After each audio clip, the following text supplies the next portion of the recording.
нават калі я прыйшоў у РУВД, там былі следчыя і міліцыянеры, якія ўсё гэта разумелі і казалі, што ну так не павінна быць. Каб гэта былі нейкія убійцы, ці гэта былі нейкія там насільнікі, але гэта ўсё мірныя людзі, з якімі яны таксама жывуць і ходзяць у адну краму і па горадзе, па адных вуліцах, і потым іх прывозяць і складаюць на них пратаколы. У эфіры Белсату серыя перадач «Размова Вокс Популі». Вядучыя Віталь Ціганкоў і Святлана Калінкіна. Вокс Популі – гэта голас народу. Мы запрашаем тых людзей, якія падчас гэтай выбарчай кампаніі выразна праявілі сваю грамадзянскую і палітычную пазіцыю. І госць сённяшняй размовы – айцішнік Дмітрый Гошка. Добрый дзень. Добрый дзень. Добрый дзень. Зміцер, многія, можа, вас і пазналі, але давайте нагадаем вашу гісторыю, як вы трапілі пад увагу журналістаў, СМІ і ў тым ліку тэлеканалу Белсат. З-за чаго? Так, ну, 18 числа я з сяброўкай паехаў... Чэрвеня, нагадаем. Чэрвеня, так. Паехаў катацца на ролікавых коўзанках і ровары да парку Чалюскінцаў. Даехалі да Незалежнасці праспекту. І ўжо каля цырку ўбачылі, што там ёсць нейкі пікет. Пасля чаго мы сышлі на іншы бок і пайшлі да плошчы Перамогі. Ну, вядома, там было шмат людзей, якія і стаялі, і хадзілі. Увогуле было вельмі добры настрой, таму што шмат людзей, якія падтрымлівалі і чэсныя выбары. І увогуле я лічу, што гэта добра, калі шмат людзей выказваюць сваю грамадскую пазіцыю. Мы нагадаем, гэты дзень быў ланцуг салідарнасці. Это был апошні дзень збору подпісаў.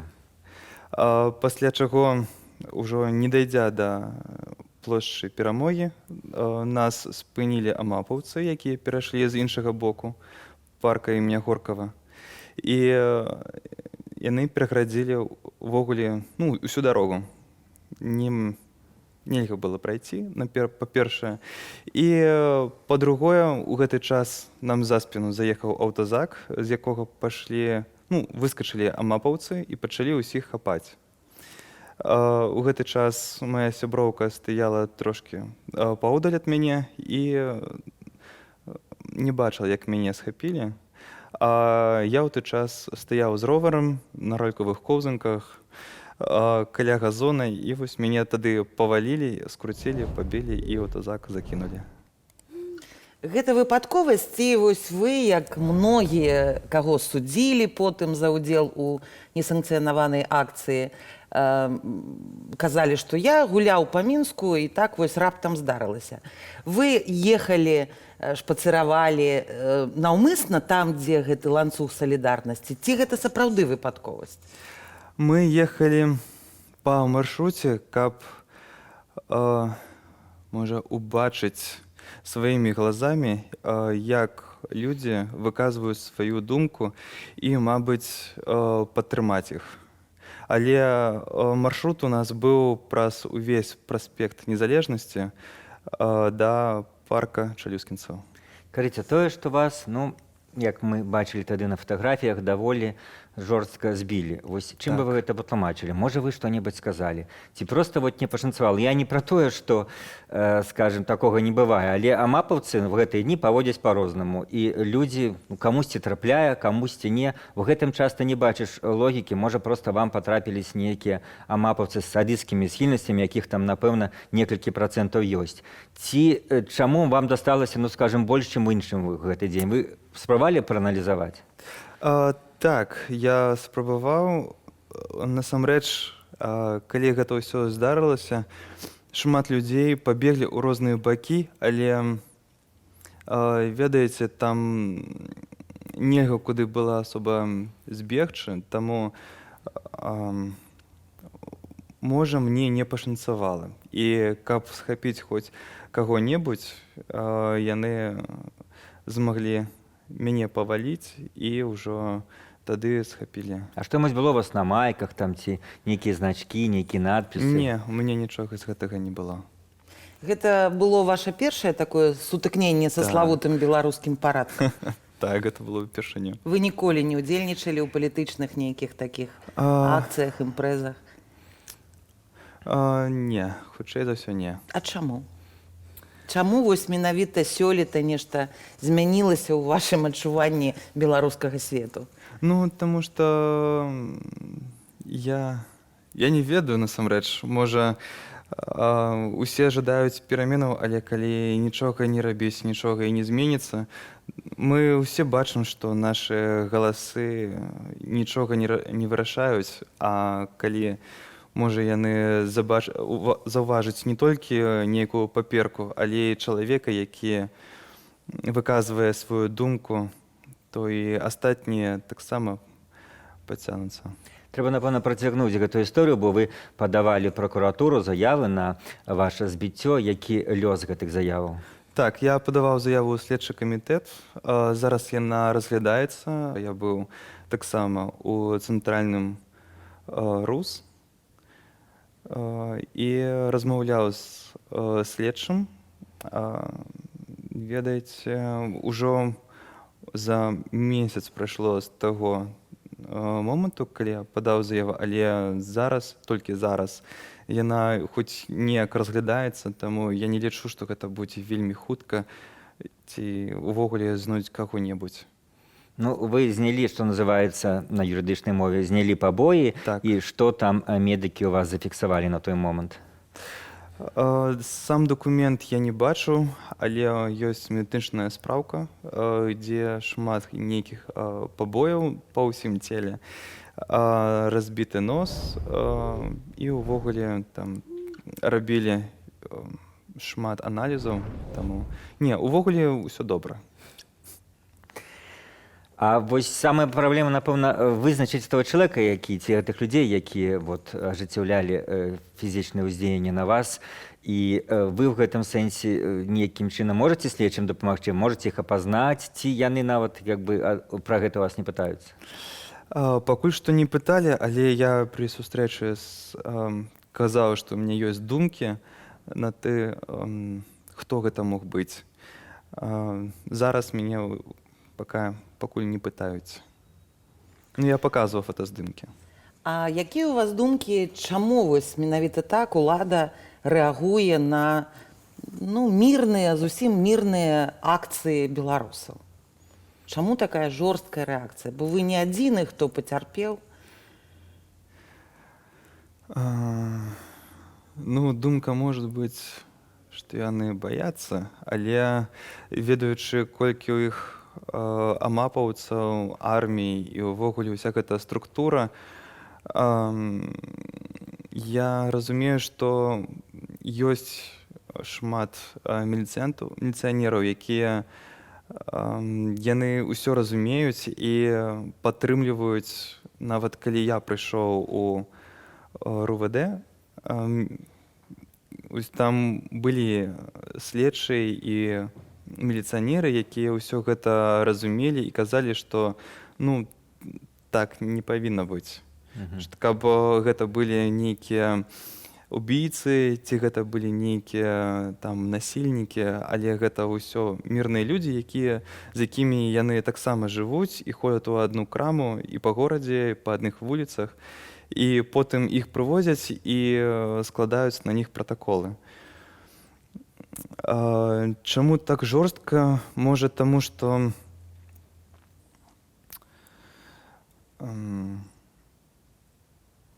іншага па-іншаму яны не ведаюць як. Таму што яны ўжо страцілі гэты размову з народам. То есть па-іншаму яны размаўляць, можа, ўжо не могуць. Раней лічылася, што на пратэст, на бунт выйдуць галодныя людзі, і там Лукашенко даваў загад, каб заводам там былі заробкі, працаваў, не працаваў завод, але каб людзі атрымоўвалі свае заробкі і сядзелі на сваім месцы. І баяліся менавіта галодных бунтаў, бедных, галодных, абураных беларусаў. Зразумеў. А ситуація здарылася такая, што выходзяць вось айцішнікі, выходзяць там студэнты, якія не самыя бедныя. Чаму так? Мне здаецца, што гэта проста таму, што людзі сочаць за навінамі, сочаць за тым, як увогуле развіваецца наша краіна, ім пакуль што не ўсё роўна. Ведаем, што, напрыклад, нашым бацькам яны ўсё разумеюць і таксама яны супраць, напрыклад, сучаснай улады. Але ім ёсць што Губляць? губляць. Так, напрыклад, там у іх ёсць там свае дзеці, у іх ёсць таксама не самыя вялікія заробкі. І часта заробкі ў дзяржаўным сектары, у У старэйшага дзяржаўным пакалення. таксама. Але вось у маладзёжы, калі што-небудзь дрэннае здарыцца, яны пакуль не прывязаны так моцна да краіны, што могуць у любы момант проста з'ехаць, калі ўвогуле не смогуць гэтага больш трымаць. Лукашенко ўжо не адзін раз казаў вось падчас гэтай выбарчай кампаніі: мы згубілі моладзь. Ну, мы, маецца на ўвазе, улада згубіла моладзь. Гэта сапраўды так, па вашых адчуваннях? І чаму так адбылося? Бо ідэолагі і ў школах, і ў вышэйшых навучальных установах, і БРСМы, і што толькі не ладзіцца, каб вось моладзь неяк разумела гэтую ўладу, а вось няма такога паразумення. Ну, на мой погляд, самыя разумныя яны яшчэ засталіся, па-першае, а з другого боку, яны могуць і вярнуцца.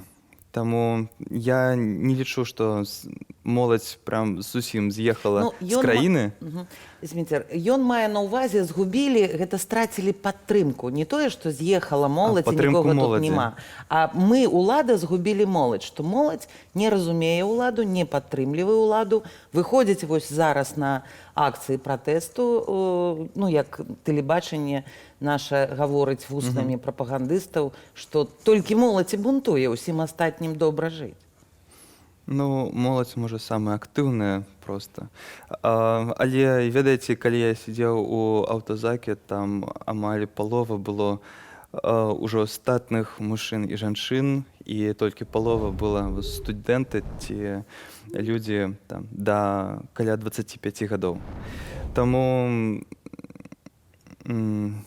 яны кажуць, што страцілі, мабыць, таму што мне здаецца, яны радзіліся ўжо пры ім, і яны хочуць ужо перамен. А як пажыць пры іншым. Калегі, ну, в вашай фірме, дзе вы працуеце, успрынялі всю гісторыю з вашым затрыманнем, вы сталі такім героем, ці, можа, вам гаварылі, што чо ты палез? Вот цікава, якая была рэакцыя?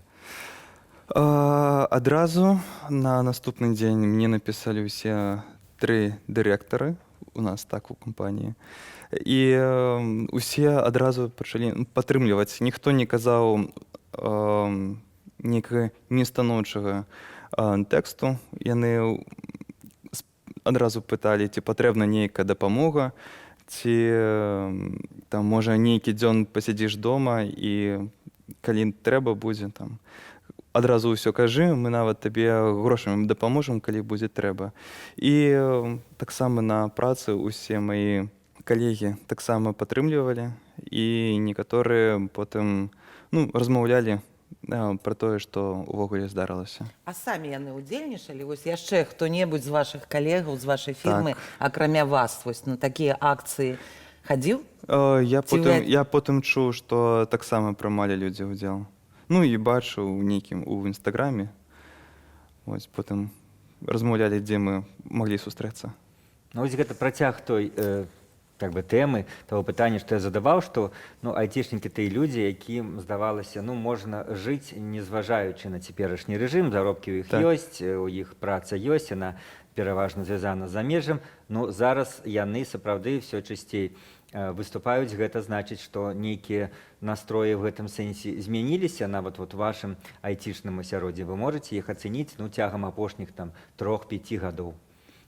Ну, разумееце, мне здаецца, што калі у людзей увогуле ёсць такі грошы на тое, каб паесці ці адправіць дзіцё у школу, то няма часу думаць аб тым, хто ўвогуле краінай кіруе, трэба грошы зарабляць і не страціць працу. А калі ў цябе ўжо дастаткова і грошаў, і ёсць час паразважаць, а куды ўвогуле наша краіна ідзе. Таму, здаецца, айцішнікі яны і прымаюць удзел у акцыях, таму што яны разумеюць, што мы не туды ідзем.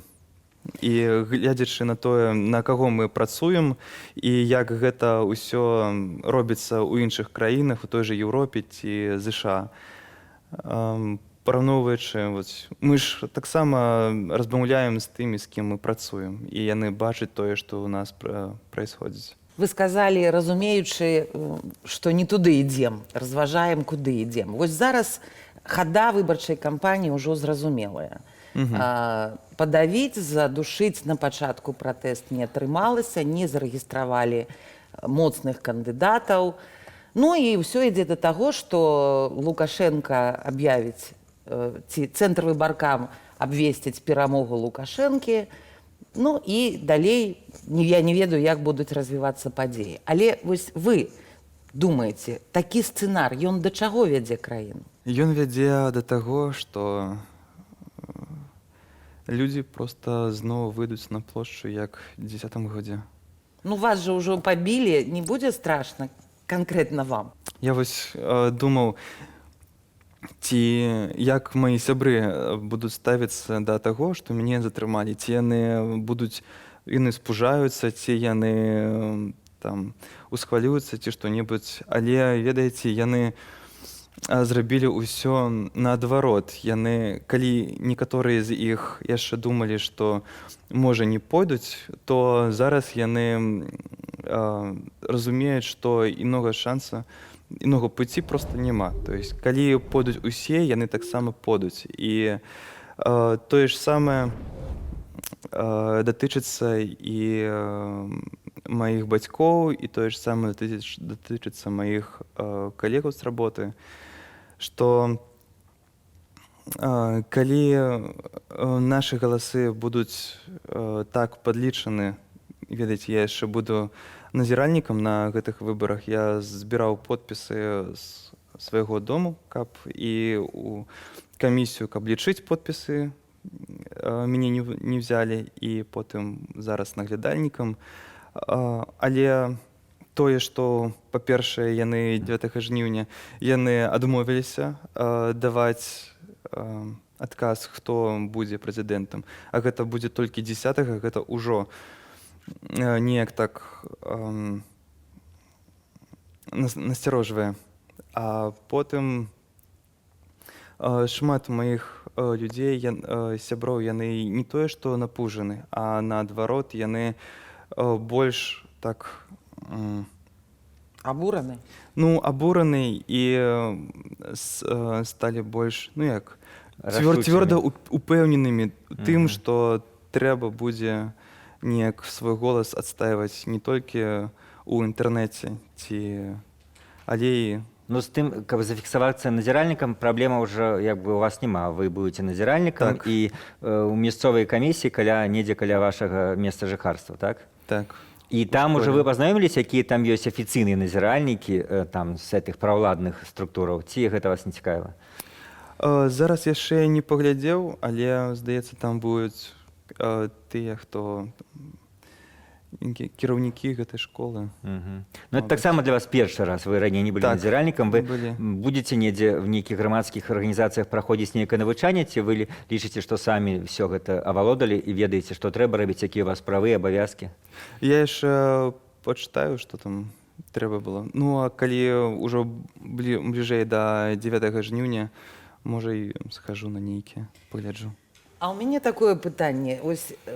Вось гэта прабуджэнне палітычнае ў вас адбылося з-за такой агульнай атмасферы, ці быў нехта з прэтэндэнтаў, які вас, ну, не ведаю, натхніў сваім удзелам у гэтай выбарчай кампаніі? Ну, мы заўсёды размаўляем з сябрамі, абмяркоўваем тое, што адбываецца.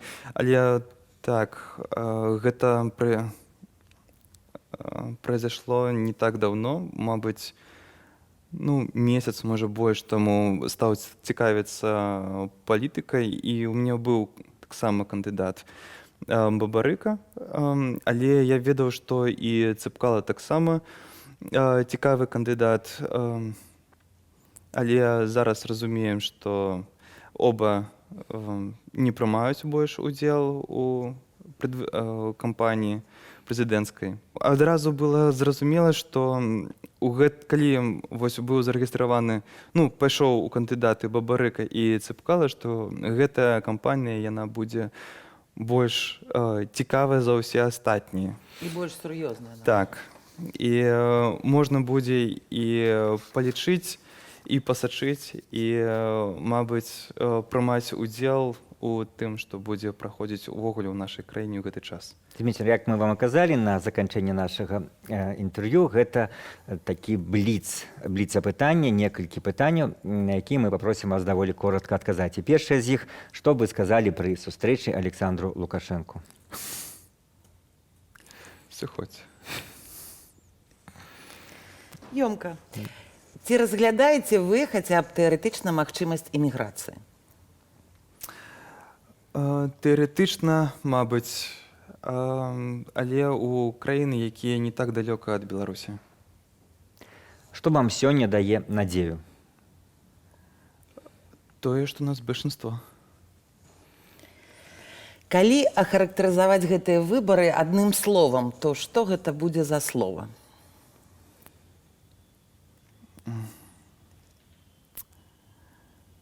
Верам, можам, пераможам. І як вы думаеце, дзе вы сустрэнеце 10 жніўня, гэта наступны дзень пасля дня галасавання 9?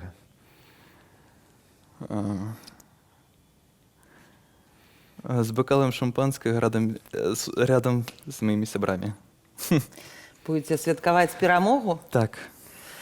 Ну што ж, дзякуй за размову. У эфіры Белсату была размова «Вокс Популі», «Голас народу». Гэта серыя праграмаў, куды мы запрашаем людзей, якія раней не займаліся палітыкай, але падчас гэтых выбараў не засталіся ў баку. І сёння госцем размовы быў праграміст, айцішнік Зміцер Гошка.